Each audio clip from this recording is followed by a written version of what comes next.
여러분, 좌익효수라고 기억하시죠? 인터넷상에서 야당 인사나 호남에 대해서 원색적인 비난을 퍼붓고 또 성적 폭언을 일삼아온 국정원 직원입니다. 고발당했어요. 그런데 무려 26개월 만에 지난달 26일 검찰이 불구속 기소를 해서 이제 드디어 재판을 받게 됐네요. 이 본인과 이 초등학생인 딸을 성적으로 모욕했다면서 소송을 제기했던 분입니다. 아프리카 TV에서 망치 부인의 시사수다를 진행하는 망치 부인으로 유명하시죠? 이경선 씨 연결해 보겠습니다. 이경선 씨 나와 계시죠? 네, 안녕하세요. 네. 그래서 드디어 재판을 받게는 됐네요. 그러게요. 기소됐다는 이야기를 얼마 전에 전해 들었습니다. 고소하신 게 언제였죠? 2013년 10월이었습니다. 2013년 10월이니까 정말 26개월 지났군요. 네. 네네. 이 사람이 어떤 글들을 남겼었죠? 저에 대해서도 온갖 욕설, 정말 입에 담을 수 없는, 방송이라서 입에 담을 수 없는 욕설 남기고, 예. 저의 남편에 대해서도 마찬가지로 입에 담을 수 없는 욕설을 남기고, 예. 저의 어린 딸에 대해서 성폭력적인 댓글을 달았지요. 딸이 지금 몇 살입니까? 지금 고1이고요. 예. 그 2011년에 그 국정원 직원이 댓글을 달았던 시기에 저희 딸이 초등학생이었습니다. 네. 정말 방송이 하나도 못 옮기시겠어요? 어떤 글들을 남겼는지? 해도 됩니까? 우리 딸이 초등학교 3학년 때 찍은 사진을 걸어놓고, 예. 2년도 크면 빨갱이 되겠지. 운동권들한테 다 대주고, 나라면 저도 안 먹겠지만, 이런 댓글을 달았지요. 초등학교 3학년 사진을 구해서? 네. 따님도 그 글 봤죠? 그렇죠. 한참 전에 저랑 이 방송 인터뷰하신 적이 있는데, 네네. 그때 따님이 상당히 좀 세상에 대해서 불안해한다 이런 얘기를 하셨었거든요. 그렇죠. 지금도 혹시 그러셨습니까? 어제도 악몽을 꿨다고 그러더라고요. 어이고. 근데 그 꿈속에 경비원이 자기를 쫓아오는, 사실 이제 경비라고 그러면, 예. 주민들의 안전을 도와주는 그런 사람이잖아요. 예. 근데 아이의 꿈속에는 경비원이 자기를 이렇게 쫓아오고 스토킹하는 그런 꿈을 꾼 거죠. 네. 그게 그런 얘기를 할 때마다 제가 참 마음이 아픕니다. 그러니까 사회를 위해 일한다는 공직자들을 못 믿겠다라는 의식의 반영이겠군요. 그렇죠. 지금 이제 아무래도 예. 그 외적으로부터 국민을 보호하는 국정원에서 이런 일을 했다. 예. 그게 아이한테는 사실 어린아이가 사실 그렇잖아요. 경찰을 믿고 정부를 믿어야 될 아이가 예. 국정원 직원한테 그런 일을 당하고 나니 예. 누구를 믿겠습니까? 이 아이는 사실 엄마 아빠 말고는 아무도 안 믿어요. 예. 그런 악랄한 글들이 주로 인터넷상에 오르고 한 게 2011년이잖아요. 네. 그런데 그 좌익효수라는 닉네임이 국정원 직원이라는 사실은 언제 아시게 됐어요?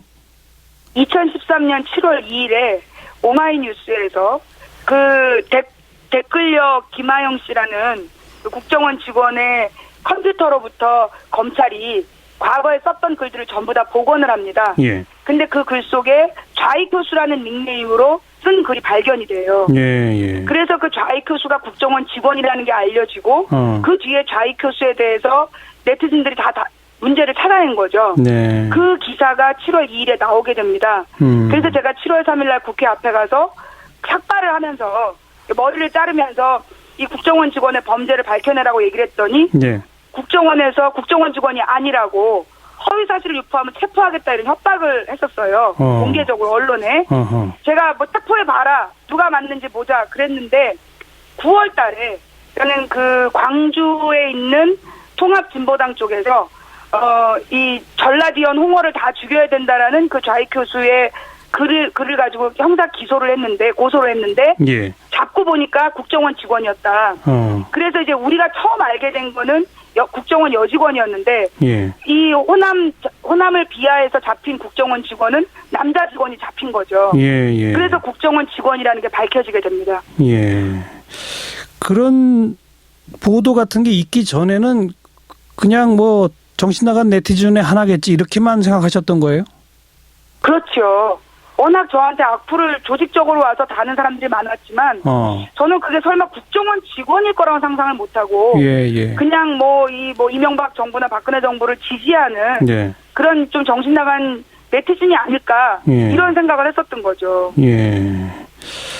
참 그러다가 이제 국정원 직원임은 명명백백하게 밝혀졌고 그렇죠? 네. 그리고 여기저기서 고소가 들어갔고. 여기저기서 고소 들어간 건 모르고 제가 10월 달에 단독으로 고소를 하죠. 저하고 제 가족이. 근데 그 전에 이제 통합진보당에서도 고소가 들어갔어요. 네네. 같은 동일 인물을 대상으로 해서. 네네. 근데 수사가 왜 이렇게 오래 걸렸답니까? 저도 그 부분 때문에 여러 번 분노했는데요. 제가 2014년 1월 20일로 기억이 나는데요. 검찰에 가서 조사를 받았어요. 고소인 조사. 그때 이미 제가 갔을 때 좌익교수의 범죄 기록이 수천 장이 책상에 쌓여 있더라고요. 그래서 그 중에서 제 관련된 부분을 펴서 이야기를 했단 말이에요. 그래서 이 사람은 어떻게 할 거냐, 곧 기소해야죠라고 얘기를 했어요. 그 다음에 2월달인가 3월달에 저희 남편을 또 고소인으로 조사를 했어요. 남편도 같이 고소를 했으니까. 그래서 그때 남편이 또 물어본 거예요, 검찰에게. 어떻게 할 거냐, 곧 기소한다. 그게 2014년 2월에 들은 얘기죠. 2월에서 3월경에 들었는데 그 뒤로도 계속해서 그 검찰이 바뀌죠. 검찰이 계속 바뀌고 진행이 안 돼 있었죠. 검찰 수사 일부러 그런 거 아니겠습니까? 검찰 수사 이렇게 미진한 상황에서 국가를 상대로 손해배상 소송도 내셨었죠? 그러니까 제가 좌익 교수를 대상으로 형사 고소를 하고요. 형사 고소를. 그 다음에 이 좌익 교수가 국정원 직원이라면 국정원 직원은 국가의 자산 아닙니까? 그러면 이 국정원 직원의 잘못은 저는 관리 감독을 제대로 못한 정부의 잘못이라고 봐서 대한민국 정부를 대상으로 한 민사소송을 들어갔죠. 그런데 형사소송이 진행이 안 되니까 민사소송도 계속 저희가 연기를 해왔어요. 좌익 교수 형사소송을 보고 진행하자. 그런데 지난 6월 달에 2015년 6월에 갑자기 민사소송을 진행하겠다라는 통보를 해왔고 그리고 소송이 진행이 됐는데 저희 쪽에서 요구하는 증인 신청도 받아들여지지 않고 그다음에 국정원의 그 원세훈 전 원장에 대한 그 재판 기록 이걸 저희가 증거로 요구했는데 그것도 거부되고 그러면서 저희들이 변론할 수 있는 입증할 수 있는 어떤 기회도 주지 않은 다음에 지난 10월 달에 그 발표가 난 거죠. 망치부인 패소 이렇게. 그때 법원에서도 이게 지금 검찰 수사나 이런 데서 국정원 직원인지가 명확해지지 않았기 때문에 판결을 못한다 이러지 않았습니까? 정확하게 그 민사소송 법원의 입장은 좌익 교수가 국정원 직원이라는 확증이 없어 이제 그 패소 판정이죠. 그것도 결국은 검찰의 수사가 전혀 진척이 없기 때문에 이루어진 일이군요. 한마디로 말해서. 검찰이 기소를 했다라면. 알겠습니다. 당연히 기소할 수 있는 상황으로 기소를 했더라면 제가 민사소송에서 그렇게 패배하진 않았겠죠. 자, 2년이 넘어서야 이제 불구속 기소가 이루어졌고 이제 재판을 받게 됩니다. 재판의 결과는 어떻게 예상하세요? 저는 아무래도 이제까지 정부와 재판부가 해왔던 전력을 볼 때 국정원 직원 개인의 일탈 행위다 이렇게 몰아가지 않겠나라는 생각을 하고 있는데요. 저는 그 부분에 대해서 미리 분노하고 있습니다. 법정에서 저는 그게 말도 안 된다. 이 국정원 직원이 개인적인 일탈이라면 왜 검찰이 2년이 넘는 시간, 2년 6개월 동안 기소하지 않았는가. 또 국정원에서 지난 2년 반 동안 국회에 나와서 좌익 교수를 징계했다. 이런 거짓말했어요. 실제는 징계가 안 이루어졌습니까? 그렇죠. 국정원에서 징계를 하지 않았다는 게 국회 정보위원회 국회의원들이 국정원장을 불러가지고 여러 차례 신문하는 과정에서 밝혀진 거예요. 그래요? 그동안에는 국정원 그 좌익 교수를 보직 이동시켰다. 대기 발령시켰다. 이렇게 2번인가 3번 거짓말한 거예요. 위증을 한 거죠. 그럼 지금도 그게 얼마 전에 밝혀진 거예요. 지금도 그러면 징계 없이 그냥 정상 근무를 하고 있어요? 아니요. 국회에서 정보위원들이 계속 물고 늘어지니까 징계하지 않았다라는 것이 밝혀졌고, 네. 그러니까 이제 그 다음에 징계가 들어갔다 그러더라고요. 지난주인가? 뭐 이렇게 네. 징계에 들어갔다는 얘기를 들었습니다. 근데 그것도 사실 모르죠. 그것도 확인해 봐야 하는 건데 확인할 그렇죠. 길도 없고요. 그죠? 확인할 길이 없죠. 네. 어느 부서 소속이랍니까? 흔히 말하는 그 심리전단 소속이에요, 아니에요? 지금까지 밝혀진 이것도 언론 보도 내용인데요. 예. 심리전담반이 아니라 대공수사국 소속이고 그 얼마 전에 있었던 그 서울시 공무원 간첩 사건이라고 떠들썩했다가 무죄 판결이 난 예. 유성 간첩 사건 예. 그 사건에서 증거 조작한 대공 요원이 좌익교수다 이런 보도도 나와 있습니다. 근데 그것도 보도뿐이고 그렇죠? 네, 확인할 수는 없죠. 재판이 열리게 되면 법정에 가실 겁니까? 가야지요. 한 번도 얼굴은 못 보셨죠? 네. 이제 법정에서 근데 얼굴을 보여주겠습니까? 아마 비공개 재판할 것 같은데. 네. 아마 그들은 이제 계속해서 개인적인 일탈이고 국정원 직원의 뭐 개인적인 일이니까 국가에게 책임을 물을 수 없다라고 밀어갈 텐데요.